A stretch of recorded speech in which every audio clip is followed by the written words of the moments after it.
La crevaison va apparaître toute seule avec des petites bulles. Ah, bah voilà, là on la voit très bien.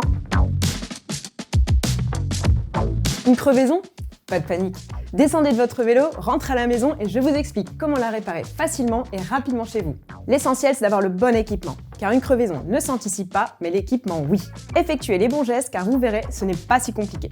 Pensez à vous mettre dans les meilleures conditions pour effectuer votre réparation. Maintenant que vous êtes bien installé, je vais vous montrer l'équipement indispensable. Si vos roues sont attachées à votre vélo avec des boulons, il va vous falloir une clé de 15.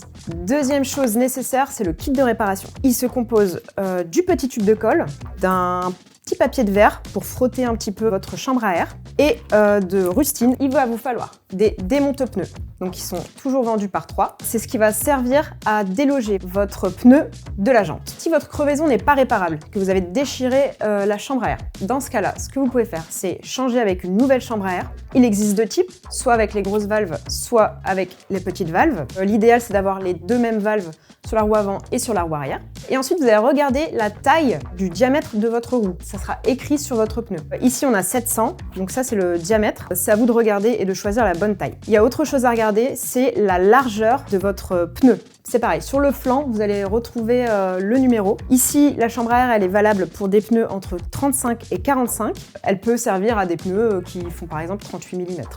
Toujours une pompe à pied. Maintenant que je vous ai montré tous les équipements, je vais vous montrer comment réparer une crevaison. Là, on est sur une crevaison de la chambre à air avant. Comme vous voyez, qui est bien crevée. On va desserrer les boulons. Hop! Comme on est sur un vélo avec des freins à disque, on va utiliser la petite cale de protection.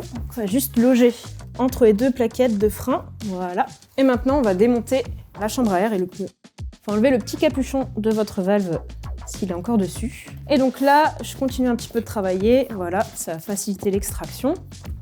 Et je vais avoir besoin de mes 3 démonte-pneus. Vous voyez, vous avez 2 petites encoches ici. Elles servent à bien le caler derrière le rayon. Voilà, je vais faire le suivant ici. Donc on vient à l'intérieur chercher le pneu. Et voilà, ça va extraire le pneu de la jante. Vous faites ça tout le tour. On va venir enlever la valve.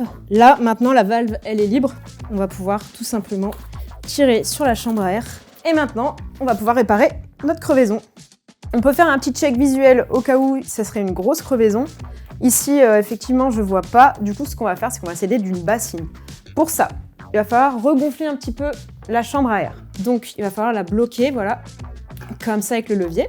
Je vais mettre à peu près 3 coups de pompe. 1, 2 et 3. Et ça sera bien assez. Ce qu'on va faire, c'est qu'on va la mettre dans la bassine. Hop là. Et là, comme par magie, la crevaison va apparaître toute seule avec des petites bulles. Ah, bah voilà, là on la voit très bien. Donc, j'ai localisé ma crevaison. Je vais l'entourer, comme ça je saurai directement où elle est. Là, je vais pouvoir regarder si jamais il n'y a pas d'autres crevaisons. On va faire attention de ne pas pincer la chambre à air, justement. À savoir aussi que si vous avez crevé au niveau de la valve, là, c'est une autre paire de manches, on ne va pas pouvoir la réparer. Vous allez devoir tout simplement changer de chambre à air. Donc, maintenant que j'ai localisé le trou, je vais devoir prendre le petit papier de verre. Et alors, il va falloir poncer tout autour. Voilà, là, je pense que on est pas mal. On va mettre de la colle. Vaut mieux en mettre trop que pas assez. Et ensuite, il va y avoir un petit temps de séchage. Il faut toujours bien lire les instructions de votre kit de réparation. Il y a des colles qu'il faut attendre 3 minutes. Il y a des colles où il ne faut pas attendre. Et il y a aussi des rustines qui sont sans colle. Nous, c'est une colle qui demande entre 2 minutes et 5 minutes de séchage. Puis en attendant, je peux déjà commencer à préparer la rustine. Hop, je décolle la rustine et je vais attendre. Les 2 minutes sont passées, je vais mettre mon petit patch. Vous appuyez un petit peu sur la rustine, vous la chauffez bien avec vos doigts, ce qui va permettre à la rustine de bien adhérer à la colle. Donc ça sert à rien de mettre votre chambre à air sous une encyclopédie ou sous une table. Ça n'a aucun effet, malheureusement. Maintenant, vous allez voir que le plastique s'enlève tout seul. Hop là. Et là, normalement, ma chambre à air, elle est bien réparée. On va remettre un petit coup de pompe.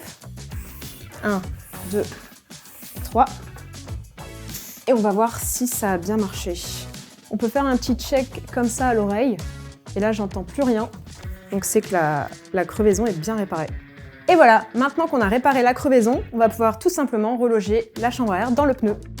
Surtout, faites bien attention de gonfler un petit peu votre chambre à air pour pas la pincer. Il faut quand même faire un petit check à la main, à l'intérieur, pour voir s'il n'y a pas une petite épine qui s'est logée. Ce que je peux faire aussi, c'est regarder si le fond de jante est toujours bien positionné. Voilà, donc là, on est bon. On va venir reloger la chambre à air. Donc pour ça, on prend la valve. Je vais la repositionner dans le pneu. Donc on la sort bien. Et là, je vais venir jouer avec le pneu. Faire attention de ne pas pincer la chambre à air. Voilà, vraiment jouer, voilà. Avec le pneu. Voilà. Ce que je vais faire, c'est un check pour voir si ma chambre à air ne dépasse pas du pneu. Donc là, ma chambre à air, elle est bonne. Mon pneu est prêt à être gonflé. On n'oublie pas d'enlever la petite protection qu'on avait mis entre les plaquettes. Et puis voilà, on va pouvoir reloger la roue dans le bon sens.